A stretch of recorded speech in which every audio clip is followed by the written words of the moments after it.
Surah 10 verse 100, along with many other verses in the Qur'an on the subject of predestination, is destructive in nature. They speak about how everything happens just as Allah preordained it. This completely removes any free will of man even remotely. Surah 9:51, nothing shall ever happen to us except what Allah has ordained for us.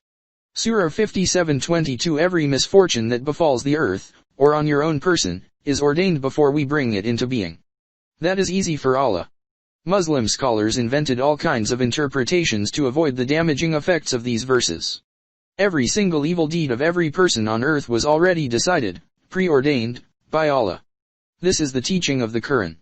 If any Muslim claims that man has free will, he better read the words of Allah in Surah 54:49. Indeed, all things we created with predestination. This verse plainly states that everyone and everything was pre-programmed at our creation. In other words, you are doing what Allah had already decided you to do.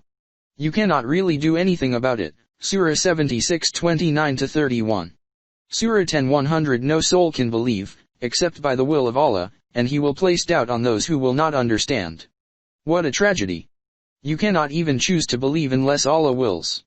Your salvation is dependent Allah's will, meaning unless Allah wills, you cannot be saved even if you want to. Can anyone say wicked evil acts are a result of Allah's will? If you read Surah 3:154 in its context, you would understand that Allah ordains everything. Even the revelations are predestined. Surah 97:1, lo, we revealed it on the night of predestination. More verses on predestination. Surah 5:41, and the one whom Allah wills to send astray, you will never be able to help him in the least against Allah. They are those whose hearts Allah did not will to cleanse. For them is disgrace in this world, and for them is a great punishment in the hereafter. Here are some more blasphemous verses in the Qur'an. Surah 14:4, then Allah sendeth whom He will astray, and guideth whom He will. He is the mighty, the wise. Surah 16:93, had Allah willed He could have made you all one nation, but He sendeth whom He will astray and guideth whom He will, and ye will indeed be asked of what ye used to do. Surah 4:88, would you guide whom Allah has caused to err? And whom Allah has led astray cannot be guided. What these verses tell us is that, no man can guide a person to a right path when the person was destined to go astray by Allah. Further, you cannot even choose to believe God in order to go to heaven unless He ordained even before you were born. Another passage that rips the religion of Islam apart is Surah 91:7-8. This verse is so damaging Muslim scholars are forced to mistranslate or misinterpret. Surah 91:7-8 plainly states Allah breathes sin into a person, consider the soul and Him who made it perfect, then breathed into it its sin and its piety.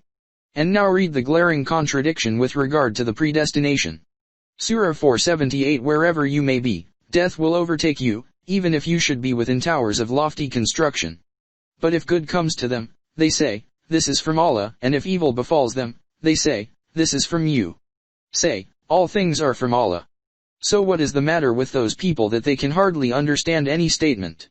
However, as Allah always does in the Qur'an, in the very next verse, He contradicts Himself. Surah 4:79, what comes to you of good is from Allah, but what comes to you of evil, O man, is from yourself. And we have sent you, O Muhammad, to the people as a messenger, and sufficient is Allah as witness.